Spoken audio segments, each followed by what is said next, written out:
you so much. I'd like to thank INSA for this kind invitation, and especially I'd like to thank Dr. Inada for identifying me and remembering that once upon a time I graduated from the University of Tokyo.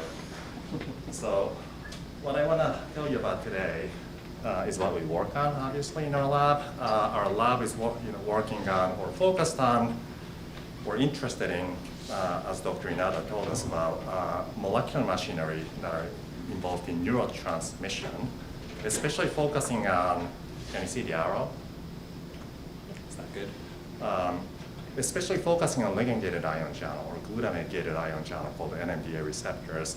So I'd like to tell you just a little bit about that, structure and function, and then I'd like to also talk about what it means to our recent excitement about autoimmune encephalitis. We're implementing a various technology that includes structural biology, most recently cryo-EM, in combination with electrophysiology to measure neuronal activity or ion channel activity, and we combine those insights with MD simulations, biochemistry, and most recently animal models. So this is the lecture outline in the next 25 minutes. I'd like to talk briefly about very much NMDA receptor-centric, my selfish view of neuropharmacology, structure, and function that we have been working on for the past 2 decades, and then what it means to understand the effect of anti-NMDA receptor autoimmune encephalitis, which is the autoimmunity against the brain. You probably don't hear about it too many times, but it's actually now becoming a most prevalent questions and predominant questions and problem in the neuroimmunology field. So just a basic question. So as most of us know, the brain functions are operated by the neuronal connectivity, and they exchange information at a specialized junction called synapses. And it turned out that the major excitatory neurotransmitter is the simple amino acid glutamate.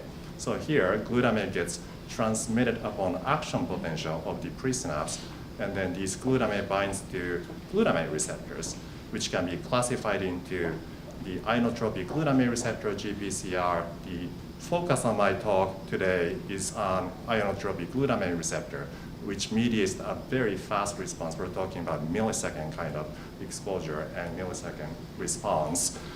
So IGLUR can be classified further into, based on pharmacological sensitivity, alpha kainate delta and NMDA receptor. NMDA receptor gets activated not only by glutamate, but also by glycine and D-serine, which are transported from the astrocyte, astroglia, which surrounds the neuron. So it is actually the only ligand-gated ion channels that requires 2 ligands, both glutamate and glycine or D-serine, which is actively synthesized in the brain as well. And in addition to chemical requirement, glutamate and glycine, it is also voltage-gated ion channels. At resting potential, NMDA receptors are actually blocked by extracellular magnesium, and that blockade, channel blockade, is released by depolarization events. So you actually need to have a membrane depolarization for activation.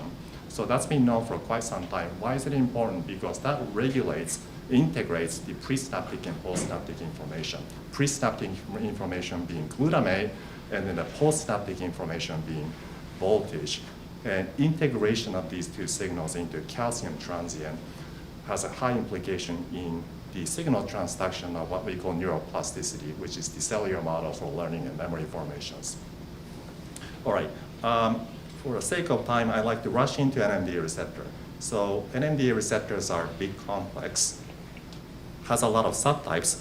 I'm introducing just one of them. And they're what we call modular protein, modular membrane proteins, containing what we call amino terminal domain, which is involved in allosteric regulation. Zinc is actually co-transmitted with glutamate, so zinc actually auto-inhibits NMDA receptors. LBD, ligand binding domain, binds to the co-agonist D-serine and glycine, or the neurotransmitter glutamate. So that's where the action takes place. And then, not to mention that the TMD, transmembrane domain, is the actual ion channel pore, which permeates cations, calcium, sodium, and potassium. And C-terminal domain mediates a signal transduction. Just a very basic, oversimplified view of ligand-gated ion channels. So it binds to ligands, binds to glutamate and glycine. So upon glycine and glutamate, this is what happens at the single channel electrophysiology. So without ligands, you don't have any activity. With ligands, glycine and glutamate, so you actually need to have concurrent binding of glycine and glutamate to 4 subunits, tetramer, and then you get this flickering of activity. So that's what we call activation. And then after a while, after 200 milliseconds or so, the receptor and channels are completely desensitized. This is actually the mechanism to protect neuron from overfiring.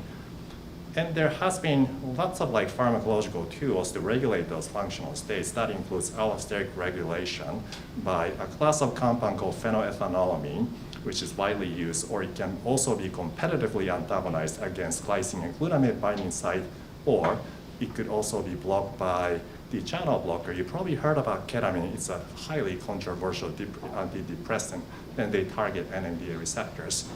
Won't get into that too much. I like to talk about the activation and desensitization mechanism and how that actually regulates the autoimmune action of autoimmune antibody against NMDA receptors. Just wanted to kind of talk a little bit about the technical note. NMDA receptor expression, back when I first started, was actually thought of as somehow crazy thing to express. So we actually needed to tweak expression system. We're actually using a system called early back insect cell expression system. First thing first, we actually needed to get rid of C-terminal domain to actually just make the protein behavior amenable to structural biology. So that's what happens. But nevertheless, removal of CTD does not affect ion channel function. And then we actually put those 2 subunits, the obligatory subunit called gluin-1 binding to glycine and gluin-2b subunit binding to glutamate into, again, a system called early back, where we take an advantage of immediate early promoter called heat shock protein 70, and then in combination with the 3' UTR, that stabilizes the messenger RNA, and it basically just gives us the protein of interest in a tetrameric form. If you use the conventional baculovirus insect cell expression system involving polyhedrin promoter, we're not going to get any tetramer. That's most likely has to do with the quality control that Dr. Inada talked about within the insect cells. So you can't really clog up the translational machinery. And then we started out our effort, structural biology effort, with X-ray crystallography. So that was about 10 years ago, back in 2014. After years of effort, we only got one structure. And then there is a breakthrough in single particle cryo-EM, as most of us know. Dr. Inada just showed us some of his cryo-EM structure. So what we allow us to do is to just get those structure really, really fast turnout. With the density, which is actually better than X-ray crystallography in our particular case. So we could actually assign every single residues within NMDA receptors, and then we could also pick up compound binding. So what it indicates is that we could also talk about pharmacological questions. And in a nutshell, this is how NMDA receptor looks like. So it's a heterotetramer composed of gluin-1 and gluin-2 subunit in magenta and green, and it's arranged in what we call 1-2-1-2 arrangement. Shown here is one of the dimers. So it's a dimer of heterodimer of gluin-1 and gluin-2, and another one in amino terminal domain, ATD dimer, okay? And as you can see, that the dimer pairs are intertwined between ATD layer and LBD layer. So they're actually really intertwined. It's a very sophisticated folding pattern and assembly pattern. Let's focus on glutamate binding site. So this is what we call clamshell structure, where we see glycine and glutamate binding to intradomain cleft, and binding of glycine and glutamate would induce about 25 degrees clamshell closure, which is directly coupled to gating of transmembrane helices down here. But let's now just focus on amino terminal domain. This is the modulatory domain, and a compound such as ethempridol binds to the dimer interface and essentially just modulate the LBD ligand binding domain and alters the ion channel activity. Not to mention TMD structure looks like this. So there's a pore in transmembrane domain. So now with cryo-EM, we're able to isolate functional states. So the next question is, how does ligand gating work? Believe it or not, we just published that last year. So we now understand how ligand gating works. How does glycine and glutamate concurrently bind to NMDA receptor extracellular domain, and how does that lead to channel opening? Technical note number 2, so we can now classify, we call it 3D classification. By taking single particle cryo-EM data, you could really extract tons of different conformational states of NMDA receptors, not only NMDA receptor, but also ribosomes, any other proteins with a conformational alteration. So that really helped us a lot. And we got about 26 coordinates right now. And it takes a lot of time to explain everything. So I'm just gonna explain everything in a movie. So this is what happens going from no ligand bound state to, for example, glycine bound state. So this is what's physiologically happening. And as I said, glycine alone does not open the channel. Only when glutamate binds, the channel opens right here. But let's just look at the channel. So with glycine alone, this is just all about tension between the extracellular domain and the tension tension in the loop that connects the transmembrane helices and the extracellular domain. So you actually need that tension to generate tension to open up the ion channel. So with glycine alone, you don't really get that. But as soon as you put glutamate, you'll see some opening, and then we call it preactive state. And then furthermore, you get twisting motion and you get the ion channel opening. Okay, so that's what happens with glutamate. And there's actually a rotation in the extracellular domain and no major action in a modulatory domain called amino-terminal domain. But more relevant to autoimmune disease, as you'll find out later on, is the action of amino-terminal domain. So once, like I said, once ion channels are activated, they have to desensitize, shut itself in the presence of glycine and glutamate. So this is what happens in the process. Now it's another movement, essentially just containing the 2-LBD ligand binding domain dimer. And again, it's all about reducing the tension now. If you reduce the tension, you don't have enough energy to open the ion channel anymore. So what's gonna happen as a result of rotating the dimer, desensitization, is that this is the open state. You basically see reduction in tension. What it means is that the ion channel no longer can open, therefore it's stabilized in closed channel. And then interestingly, what we found out recently is that this whole thing is actually coupled with amino-terminal domain, far away from the actual transmembrane domain. So what it means is that amino-terminal domain controls desensitization. And a compound such as ethempridol, which I briefly talked about, actually regulates desensitization from ATD down to LBD back to TMD, basically just they're inhibitors. So that's the mechanism for desensitization. All right, so what does it really mean in terms of autoimmune encephalitis?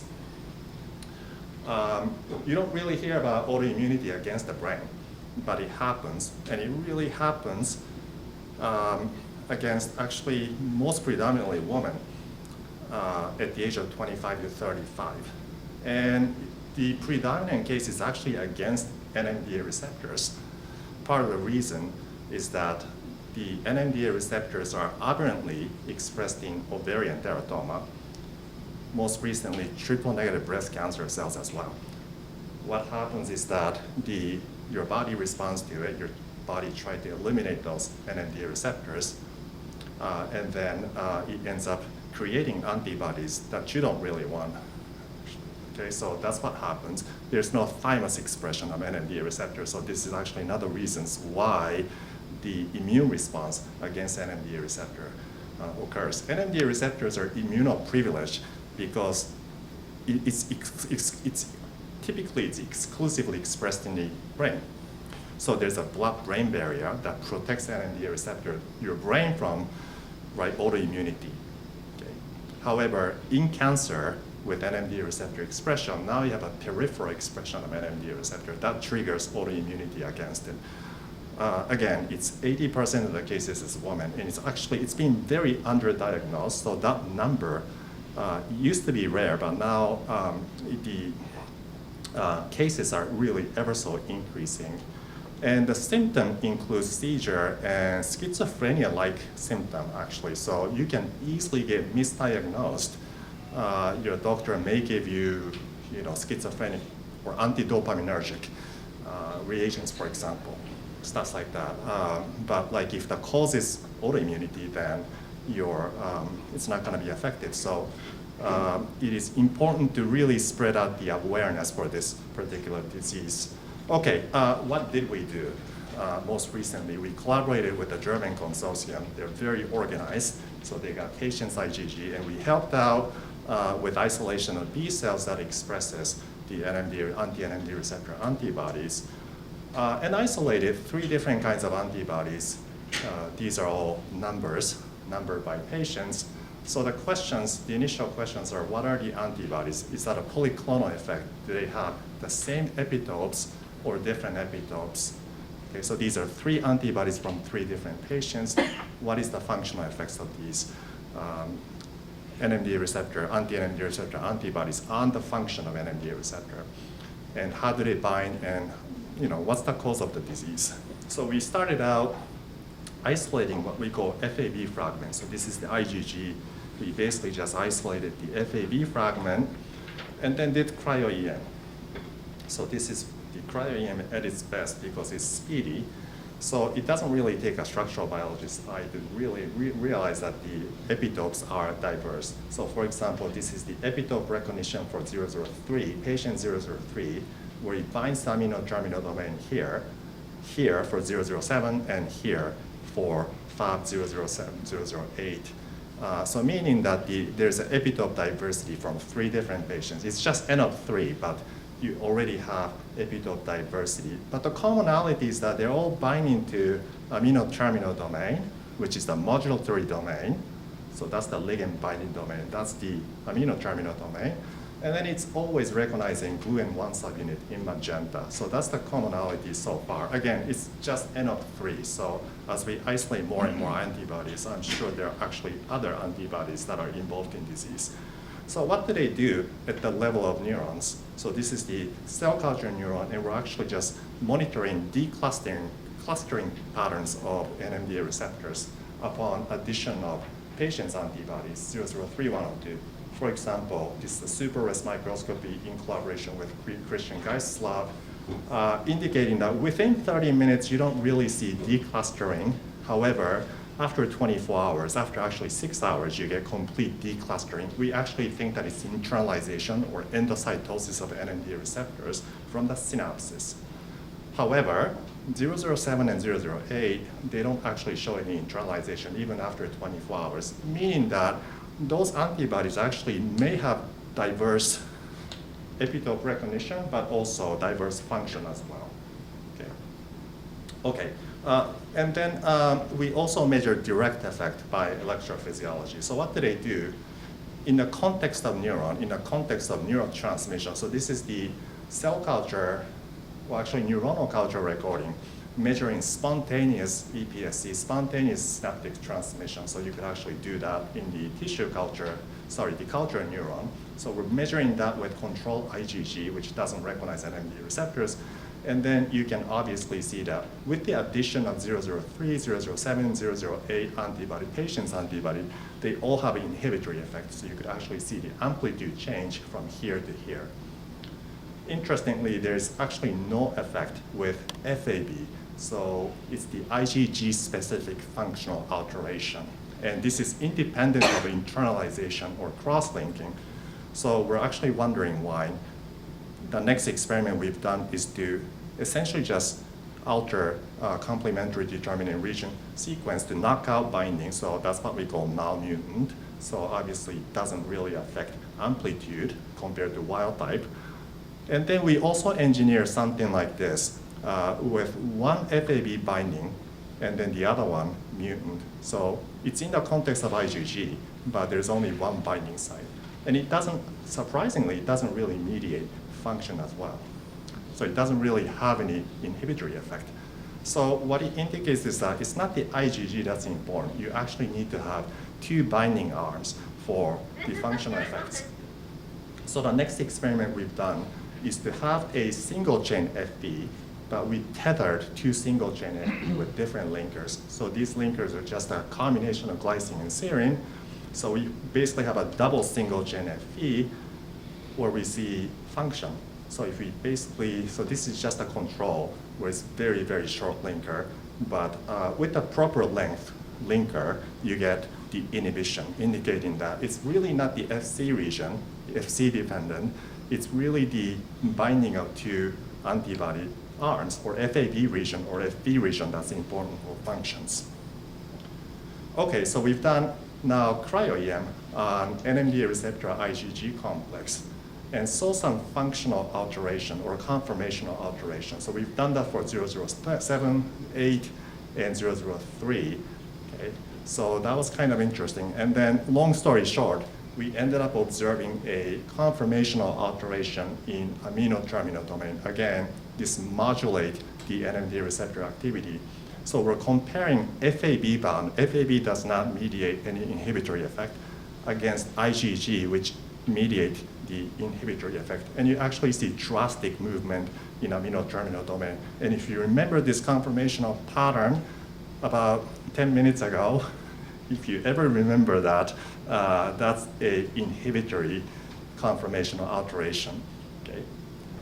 Same for 003-102 antibody. Essentially, the bottom line is that the amino terminal domain dimer orientation gets separated. That's what happens. And we know for a long time that it is causing allosteric inhibition. So the effect of those autoimmune antibody is to really kind of stabilize desensitized state.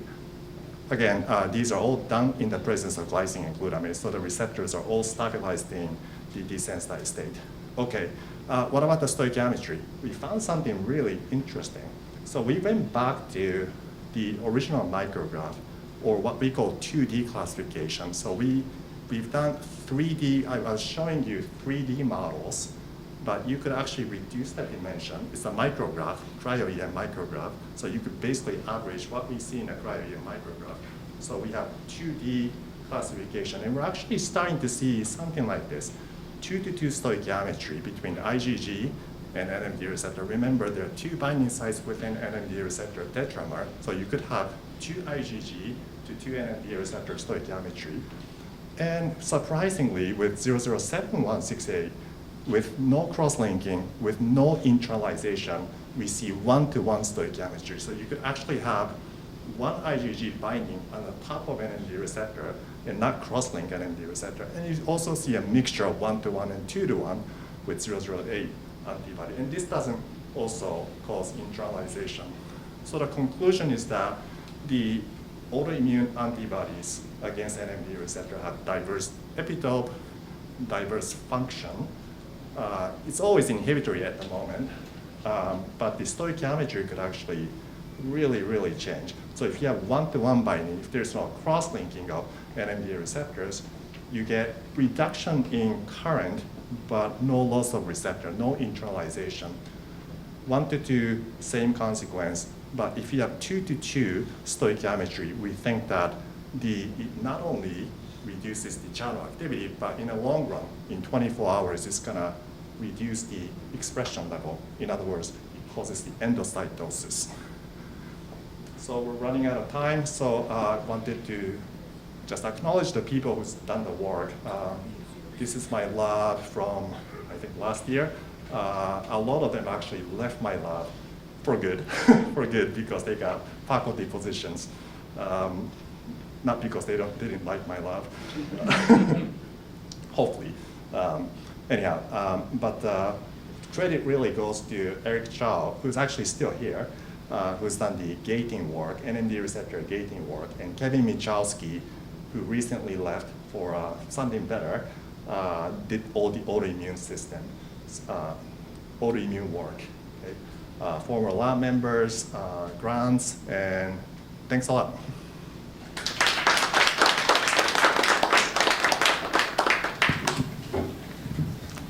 Yeah, actually, I'd like to understand the pathology of this. But so the NMDA receptor is expressed in central nervous system? Yes. Or so my question is that so how does this how do these antibodies get there? I mean, That's a good question. That's a good question. There's actually a bleaching of blood-brain barrier. There has to be.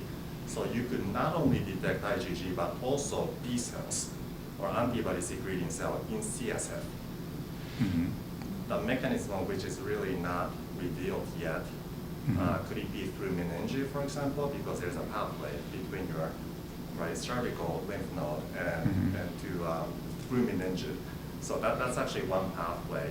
But it's also known, just remember these are cancer patients as well. So Mm-hmm. there's got to be some level of inflammation that could easily bleach, not easily, but like, that could to some extent bleach blood-brain barrier. Okay. So you mentioned that it's common. It's more frequent in younger women. Yes. And you talk about the younger women with cancer, in particular. Or I'm just wondering, like younger women tend to have less cancer. I don't right? have the number, but substantial number of these patients actually do have ovarian teratoma, for sure. That's just the tip of the iceberg.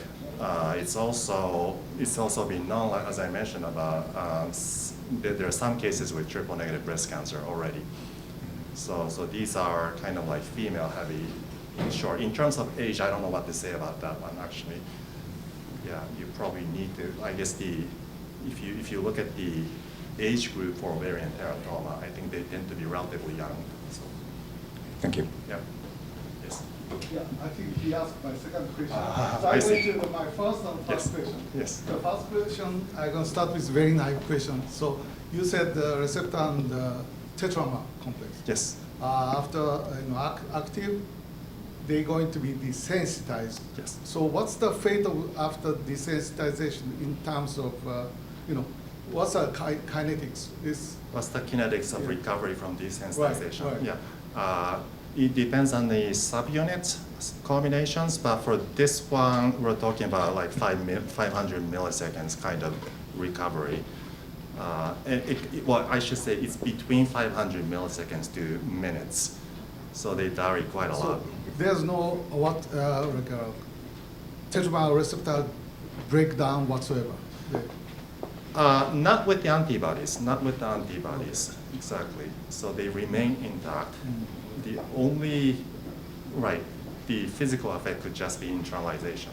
Okay. Yeah, they remain intact. Last question is kind of obvious question. You did F'2 is like a 00600 homodimer. Have Yes. you made bispecific antibody of F'2 006 007 combo 007 We have and not try done to that. see because maybe these two epitope distance varies depending on the epitope you deal with, right? That's right. Yeah. No, we haven't done that. That's a good experiment to do, definitely. Okay. Thank you. Great Thank you talk. for the question.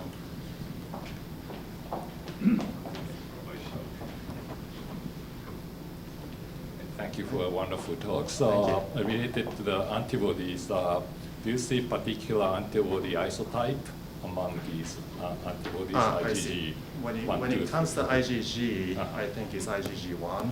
IgG1. And obviously there are reports with IgA around the cervical lymph node, and to some extent at the early stage, definitely there are IgM. And interestingly, some of these antibodies are germline encoded, so there's actually no hypermutation. So does the pathology include antibody-dependent cytotoxicity like ADCC or IDCP? That's a great question that I didn't mention. No, the answer is no. There's no lesion within the brain, so it doesn't actually destroy neuron. It just only alters neuronal activity. Therefore, the consequence, I don't want to overstate this, but the consequence is schizophrenia-like symptom. So it's not neurodegenerative at all. But there are actually other cases. Lupus, some people think that lupus antibodies could actually also target NMDA receptors. Those tend to actually degenerate neurons. So they're definitely, they're targeting the same thing, but they definitely follow different mechanisms with those two conditions. Thank you.